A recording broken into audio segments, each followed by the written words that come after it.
হিন্দু বাড়িতে হিন্দু হোটেলে খানা খাওয়া জায়েজ আছে কিনা, এই প্রশ্ন অনেক ভাই বোনরা করে। ভাই, আমি একটা কথা বলি যে আপনি কার বাড়িতে খাইলেন এটা দেখার বিষয় না, দেখার বিষয় হলো কি খাইলেন। ইমাম সাহেবের বাড়িতে বসে যদি হারাম খান তাহলে সেটা হারাম হবে, আবার যদি একজন হিন্দুর বাড়িতে বসে হালালটা খান তাহলে খাওয়াটা কি হবে? হালাল হবে। আপনি কার বাড়িতে খাইছেন সেটা দেখার বিষয় না, কি খাইছেন সেটা হলো দেখার বিষয়। কথা কি বুঝাতে পারছি? হিন্দুর দোকানে বসে খাইছেন কিন্তু খাবারটা হালাল, তো আপনি এটা খাইতে পারেন। কিন্তু দোকানের মালিক মুসলমান, খাবারটা হারাম, তাহলে সেটা খাওয়া কি হারাম। এখন কথা হলো যে যদি কোনো অন্য ধর্মের ভাই খাবারের ভিতরে কোনো হারাম মিশায় থাকেন আপনি জানেন, বা জোরালোর সম্ভাবনা থাকে, তাহলে সেটা আপনার জন্য খাওয়া যায় না। আর এরকম যদি সম্ভাবনা থাকে আপনি খেতে পারেন, খাওয়াটা আপনার জন্য হারাম না। নবী করিম সাল্লাল্লাহু আলাইহি সাল্লাম অমুসলমানের বাড়িতে খেয়েছেন। আমরা মনে করি আমাদের সমাজে হিন্দু বা অন্য ধর্মের যারা আছে তাদের সাথে বোধহয় আমাদের কোনো কথাবার্তা বললেও মনে গুনাহ হবে না। ভাই, ইসলাম আমাদেরকে এটা বলে নেই।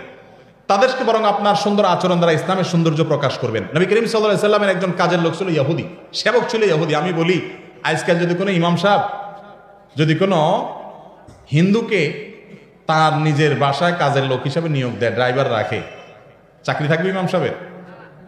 অথচ আমার নবী করিম সাল্লাল্লাহু আলাইহি সাল্লামের কাজের লোক সেবক হিসাবে একজন ইহুদিকে নিয়োগ দিয়েছে, এবং সে যখন অসুস্থ হয়েছে তিনি তার বাড়িতে দেখতে গেছেন।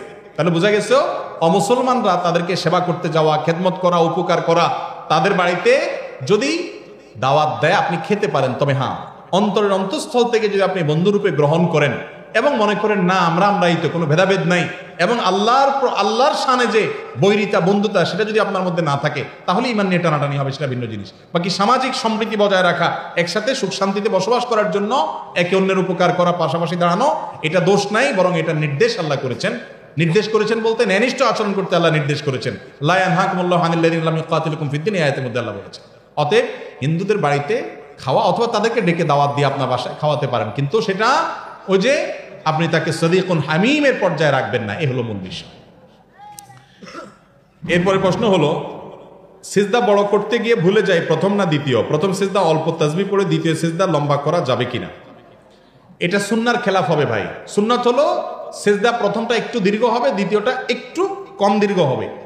প্রথম রাকাতের চাইতে দ্বিতীয় রাকাতে একটু শর্টে হবে, এটা হলো সুন্নত। আপনি যদি দ্বিতীয়টারে বড় করেন তাহলে এটা সুন্নতের কি হবে?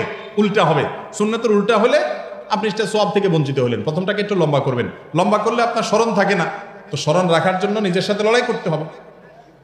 এরপরে প্রশ্ন হলো, ছোট বাচ্চা পেশাব করলে কাপড় চেঞ্জ করে নামাজ পড়লে নামাজ হবে কিনা? হবে। অনেকে মনে করে ছোট বাচ্চা গায়ে পেশাব করলে পুরো শরীর গোসল করতে হবে, এমন কোনো কথা নাই ভাই। যে কাপড়ে লাগছে শুধু ওই জায়গাটা ধুয়ে ফেললেন, কাপড়টা চেঞ্জ করলেন, বা কাপড় ওই জায়গাটা ধুয়ে ফেললেন, তাতে আপনার নামাজ হয়ে যাবে।